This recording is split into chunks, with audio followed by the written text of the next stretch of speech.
ভিডিওটি দেখে নিন। মস্তিষ্কের বিকাশে খাবার, ওমেগা 3 ফ্যাটি অ্যাসিড যুক্ত খাবার যেমন মাছ, ইলিশ মাছ, পুঁটি মাছ, পাবদা মাছ, সামুদ্রিক মাছ বা ছোট ছোট মাছ, আখরোট এবং তিসির বীজ মস্তিষ্কের কোষ গঠনে সাহায্য করে। প্রোটিনযুক্ত ও আয়রনযুক্ত খাবার যেমন ডিম, ডাল, মুরগির মাংস এবং পালক শাক বাচ্চার বুদ্ধি বাড়াতে খুব জরুরি। এরপর ফল ও সবজিতে রয়েছে বেরি জাতীয় ফল যেমন আমাদের জামকুল রয়েছে, কলা এবং সবুজ শাকসবজি অ্যান্টিঅক্সিডেন্টে ভরপুর থাকে, এগুলো বাচ্চার জন্য জরুরি।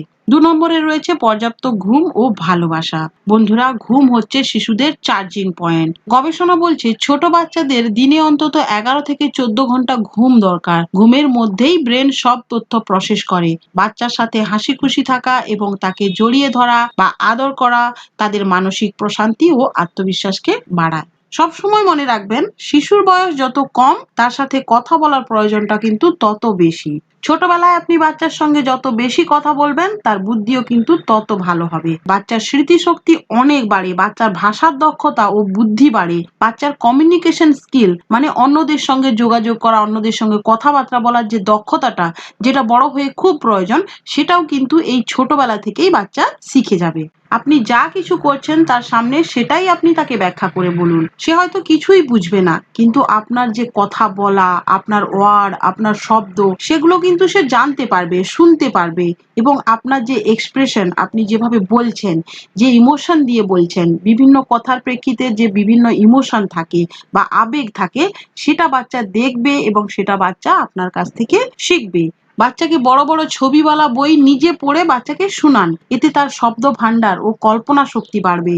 এত ছোট বাচ্চাকে কোনো চাপ দেবেন না, কোনো রকমের বাধা নিষেধ দেবেন না। পাশ থেকে আপনি অবজার্ভ করুন, বাচ্চার উপর নজর রাখুন আর বাচ্চাকে স্বাধীনভাবে খেলতে দিন। এই ফ্রি প্লে বা স্বাধীনভাবে খেলাধুলাটা কিন্তু বাচ্চার কল্পনা শক্তিটাকে অনেক বেশি স্ট্রং করে।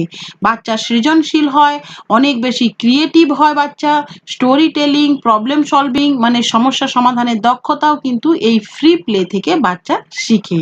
এরপর রয়েছে ম্যাচিং অ্যান্ড সর্টিং মানে মিল খোঁজা এবং গুছিয়ে রাখা।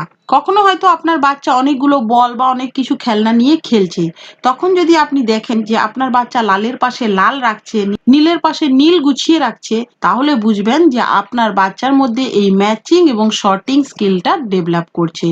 বাচ্চাকে রং, আকার এবং ধরন অনুযায়ী জিনিসপত্র আলাদা করতে দিন। এভাবে কিন্তু বাচ্চা একই সাথে রঙের পরিচয় করতে শিখবে, বাচ্চা শেপ শিখবে এবং বাচ্চা কিন্তু ক্লাসিফাইড করতে পারবে যে কোন রঙগুলো আলাদা করে রাখলে হবে, কোনগুলো একসাথে রাখতে হবে বা দুটো জিনিসের মধ্যে পার্থক্য কি, এগুলো সব শিখবে। আর এই খেলার জন্য আপনি বাচ্চাকে বিল্ডিং ব্লকস,